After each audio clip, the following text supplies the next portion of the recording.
She called it helping. That is what my daughter called it when she told me Marcus was moving in. Mom, we just need a little time to get back on our feet. 6 months, maybe 8, you have the space. I did have the space.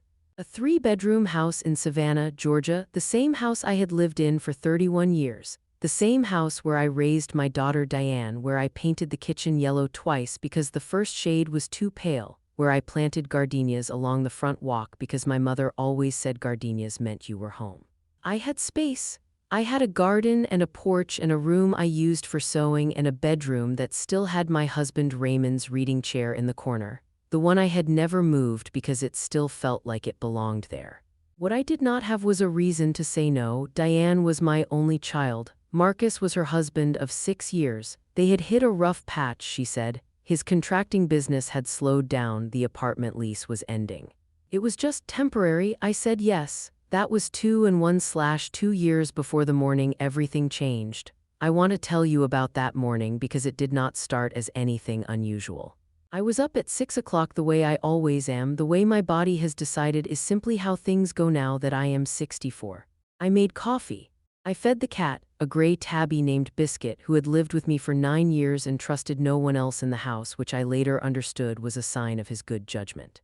I settled into the armchair by the front window with my mug and my book, and I watched the neighborhood wake up the way I had done almost every morning of my adult life. That chair was mine. Not in a legal sense, not with a label on it, but in the way that a thing belongs to a person after years of choosing it, years of the cushion learning the shape of you.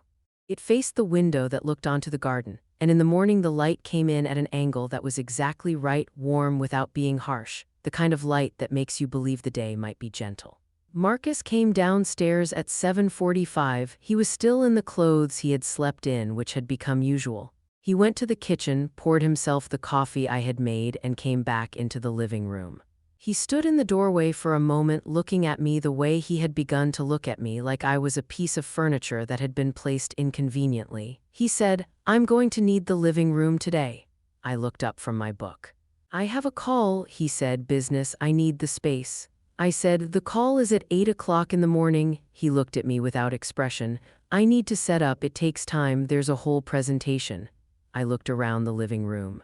It was my living room. There was a sofa, 2 chairs, the coffee table Raymond had built from reclaimed wood 20 years ago, and a bookshelf along the wall. There was no equipment set up.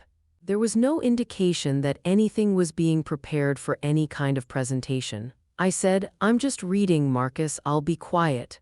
What he said next I have turned over in my mind many times since. Not because it surprised me by then, little he did surprise me, but because of how ordinary his voice was when he said it. No anger, no hesitation, just the flat, certain tone of a man who had decided something a long time ago. He said, "Dorothy, I need you to take your things and go to another room. I'm asking you to clear this space." He was asking me to leave my own living room. He was standing in my house, drinking my coffee, and he was asking me to take my book and my mug and relocate myself as though I were the guest. I did not say anything right away. I have learned in 64 years that silence is not weakness. Sometimes silence is the only dignified response to something so wrong that words would only cheapen the moment. I closed my book.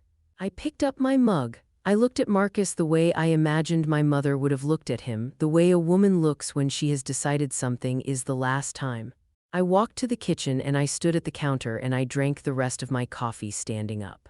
Then I went upstairs, sat on the edge of my bed, and began to think clearly for the first time in 2 years, because here is the truth I had been avoiding.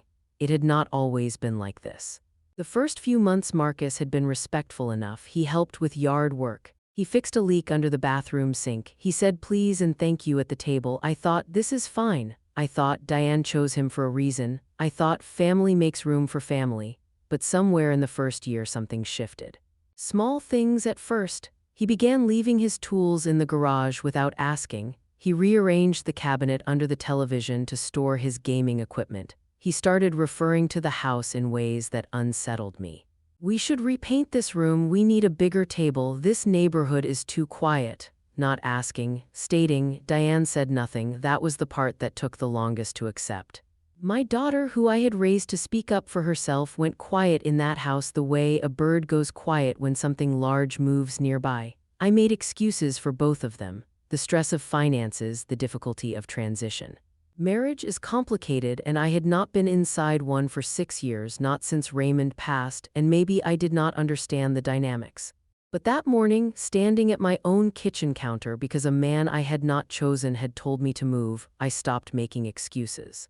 I called my friend Gloria. Gloria is 71 and has survived 2 husbands, 1 hurricane, and a situation with her own son-in-law that she describes only as the education of my life. She is the kind of woman who does not comfort you the way that makes you feel better without solving anything. She is the kind of woman who says what needs to be said. I told her what happened. She was quiet for a moment. Then she said, "Dorothy, how long have you been letting this go on?" I said, 2 and 1/2 years. She said, "Call Janet." Janet is my attorney. She has been my attorney since Raymond and I wrote our wills. I had not had reason to think of her in years, but I called her that afternoon. I told Janet everything, not just that morning, but all of it. The gradual takeover, the way Marcus moved through the house like he owned it, the way Diane had gone silent, the 2 and 1/2 years of no rent, no contribution to utilities, no conversation about any timeline for leaving. Janet listened without interrupting. When I finished, she said, "Dorothy, do you want your home back?" I said, "That's the only thing I want." She told me what the process looked like. Because they had been there long enough, because there was no lease and no formal arrangement, I would need to serve them with a formal notice of termination of tenancy. In Georgia, for a month-to-month situation, that meant 60 days' notice. She would prepare the documents, a process server would deliver them, everything would be done properly, legally, quietly. She said, "You don't need to argue, you don't need to explain. The document does the talking." I said, "How soon can we start?" She said, "I'll have something ready by end of week." I went home that evening and made dinner. I set the table. I sat across from my daughter and her husband, and I passed the bread. And I listened to Marcus talk about a project that was supposedly in the works, and I smiled at appropriate moments. I said very little, which was not so different from most evenings, but inside I was the calmest I had been in 2 years. 4 days later, on a Tuesday morning, I was at Gloria's house having coffee when my phone rang. It was Diane. Her voice was shaking. She said, "Mom, there's a man here at the door. He had papers." I said, "I know." Silence. "Mom, what is this?" I said, "It's a notice, sweetheart. It means you have 60 days to make other arrangements. You're evicting us." Her voice broke on the word. "Mom, this is why didn't you just talk to us?" I had asked myself the same question. I had turned it over carefully, and I had come to an answer I believed in. I said, "Diane, I have been talking. For 2 and 1/2 years I have been talking with my patience and my silence and my open door. I let your husband tell me to leave my own living room, and I walked out of it without a word." "I have talked enough," she said. "Marcus is really upset," I said. "I understand. He says you went behind our backs. He says this is a betrayal." I thought about that word, betrayal. I thought about the morning 4 days ago, my mug in my hand, walking to the kitchen because I had been asked to clear the space. I thought about 31 years in that house, the yellow kitchen, the gardenias, Raymond's reading chair. I said, "Diane, I love you, I will always love you, but this is my home. It belongs to me and I need it back." She hung up. Marcus called 20 minutes later. I did not answer. He called 3 more times over the next 2 days. I did not answer any of them. Gloria sat with me through some of those hours. She brought a lemon pound cake on Thursday, the kind she makes from scratch, and we sat on my porch and ate it, and she told me about her own situation years ago, the things she wished she had done sooner, the time she wasted second-guessing herself. She said, "The hardest part isn't the legal papers, the hardest part is believing you have the right." I said, "I know." She said, "Do you? Because you've been walking on tiptoe in your own house for 2 years." She was right, and it was important to say it plainly rather than soften it. I had allowed things to reach the point they reached, not because I was weak, but because I had told myself a story about what good mothers do, what generous women do, what family requires. I had confused generosity with surrender. They are not the same thing. The 60 days were not easy. Marcus stopped speaking to me directly, which turned out to be a relief. He communicated through Diane, and Diane communicated through a kind of fragile anger that I recognized as the emotion of someone who knows something is right but cannot yet admit it. She found a part-time job within the first 2 weeks, something she had not done since they moved in. Marcus, faced with an actual deadline, made calls, reached out to contacts, had conversations I could not hear from behind closed doors. They were capable of moving, they had simply decided they did not need to. In the 5th week, Diane knocked on my bedroom door one evening. She came in and sat at the foot of my bed the way she used to as a girl, the way that meant she needed to say something that wasn't easy. She said, "Mom, I'm sorry." I waited. I knew things had gotten bad, I knew how he was talking to you, I told myself it wasn't as bad as it looked, I told myself you didn't mind. She looked at her hands. I think I needed to believe that because the alternative was admitting that I had let my husband disrespect my mother in her own house, and I didn't know how to face that. I reached over and put my hand on hers.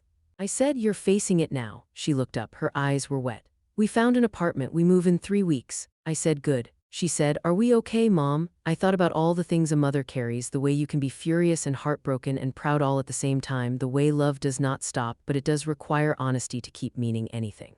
I said, we're going to have to rebuild some things, but we will be." She nodded. She sat there a little longer. We did not talk about Marcus. We talked about the apartment and whether she needed any of my spare kitchen things and whether the neighborhood was safe, regular, ordinary things, the kind of conversation that lives on the other side of a hard one. On the Saturday they moved out, I did not help. I had offered and Diane had said they were fine, and I understood that was its own kind of dignity for them. I stayed in the garden that morning, pulling weeds along the front walk, listening to the truck in the driveway, the sound of boxes and furniture, and the accumulated proof that lives can be packed and moved when a deadline is real. By noon, it was quiet. I walked through every room. I opened windows. I stood in the living room and looked at my armchair by the window, the light coming in at the angle that was exactly right. I walked to the kitchen and stood at the counter, but this time I was not standing there because someone had displaced me. I was standing there because it was my kitchen and I felt like standing. I made coffee. I brought it to the armchair. I sat down. Biscuit jumped into my lap almost immediately, turned twice, and settled. He had been suspicious for 2 years, and he could tell, the way animals can tell, that something had been restored.